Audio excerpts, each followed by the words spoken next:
You might remember that the president back in 2018 struck a deal with Foxconn that promised to turn Wisconsin into a manufacturing powerhouse. The Verge is out with a piece this morning that takes a look at the culmination of a 4-month investigation into the company, which the president had once called the eighth wonder of the world. Joining us to discuss the piece is the Verge editor-in-chief, Nilay Patel. Nilay, this looks like quite a reporting effort, thousands of documents, multiple interviews. And the piece argues that the illusion was maintained by a sizable portion of the Wisconsin GOP. Yes, that's absolutely correct. It's funny you mentioned all that reporting. It's dozens of interviews, thousands of documents, months of work, all to say a very obvious thing, which is that there is no LCD factory in Wisconsin. And really, there was never a plan for one. Foxconn, Trump, Wisconsin GOP all struck that deal without a firm plan to actually build a factory. And now, 3 years later, the building that is supposedly the factory has been permitted to be used as storage. To what degree did the pandemic alter the promise of the factory? If COVID had never come along, would we be talking about something much different? And if not, what intentions do you think Foxconn originally had for this? I think if COVID had not come along, what we would have seen is a ribbon-cutting ceremony for the president on the campaign trail. I do not think we would have seen an LCD factory. Again, there were never any firm plans filed for such a factory, nor was anything ever built. I think what Foxconn was looking for in 2017 was that Foxconn Chairman Terry Gou was in the middle of a trade war that he called Foxconn's biggest challenge to his shareholders. He got to make this deal with Trump. He got to have a groundbreaking ceremony. And in exchange, he got sort of unfettered access to the Trump White House in the middle of the trade war that obviously affected imports from China, where Foxconn has a sizable manufacturing presence. That seems like the heart of the deal. In the meantime, the people of Wisconsin have been expecting 13,000 jobs. Businesses and suppliers across Wisconsin, across the area, have been trying to do business with Foxconn, only to find that there's nothing there and there's no business to be done. One thing, reporting a story like this, our senior reporter, Josh Jezza, who has been on this case for basically 2 years, not a lot of people wanted to talk, and then suddenly a lot of people wanted to talk because the facade, the runaround, had just gotten to be too much. And that really all kind of broke at once, over the past 4 months. You guys have been following this story for a lot longer than 4 months. I've noticed it. But right now, with this coming out, when it is a couple weeks before the election, there's quite a political backdrop. Wisconsin is a battleground state. It has been leaning blue over the past few weeks, but still could go either way. To what degree do the politics of economic development, you think, play into the way this story continues? I think those politics are front and center. Fundamentally, that factory is a monument to political aspirations. Trump and the Wisconsin GOP promised to bring back manufacturing to southeastern Wisconsin, to that area. They promised 13,000 jobs. They did so with the largest tax subsidy package in American history. The cost of the subsidy, depending on how you count, is somewhere between $200,000 and over $1 million per job, which is incredible. And that is an attempt to bring back, revitalize manufacturing in that area. Now we've come to the point where it's been clear kind of from the start that manufacturing LCDs in Wisconsin at those labor rates without key suppliers like Corning in the area was just never viable.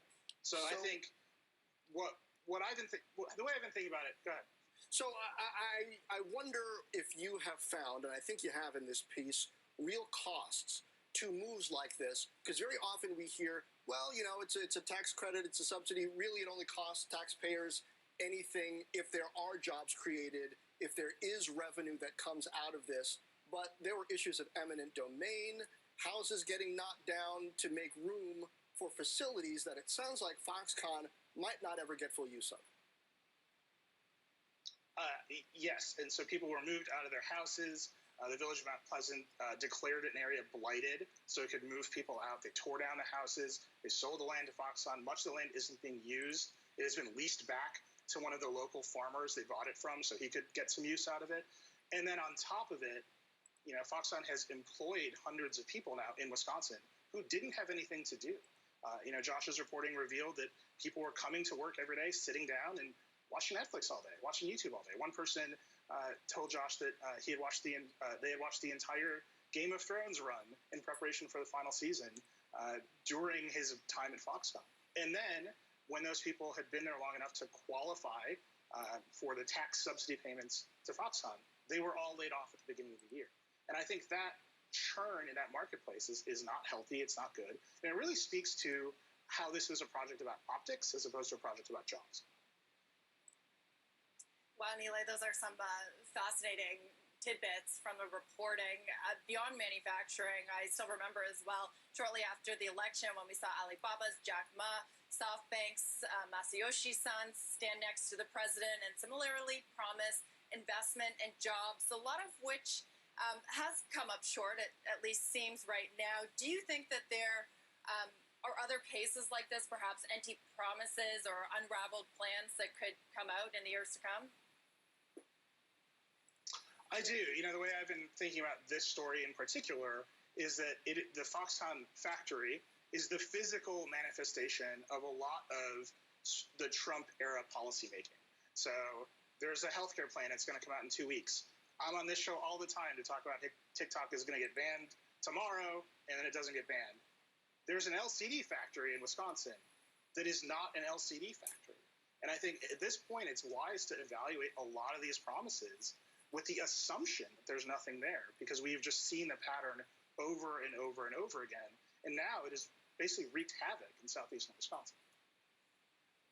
So you think there are implications beyond Foxconn here, Nilay? Do you think municipalities or states think differently about incentivizing manufacturing projects? And do voters in various states that might be receptive to that suddenly think differently too? Yeah, I think these gigantic tax subsidy deals have been under a lot of scrutiny over time. I think the Foxconn project, given the size, the scale of the subsidy, the infrastructure development around the area, the people moving out of their homes, has attracted a renewed amount of interest in whether subsidies are ever worth it. I've definitely heard from academics and researchers who are saying, no, they're never worth it. There's never any math that supports this, and we should actually stop having states race to the bottom or the top, depending on how you count, in offering tax subsidies to encourage businesses to set up shop. And that conversation, I think, as long as there's no LCD factory in Wisconsin, this empty building will be a symbol that I think continues to heat up the conversation about whether subsidies are acceptable at all. Right. Well, we had a big discussion about it surrounding Amazon HQ not too long ago, and now this is another chapter in that. It's a remarkable piece. Everybody should take a look at it today. Nilay, thanks for highlighting it. Good to see you. Nilay Patel of The Verge. Good to see you. Thanks for having me on.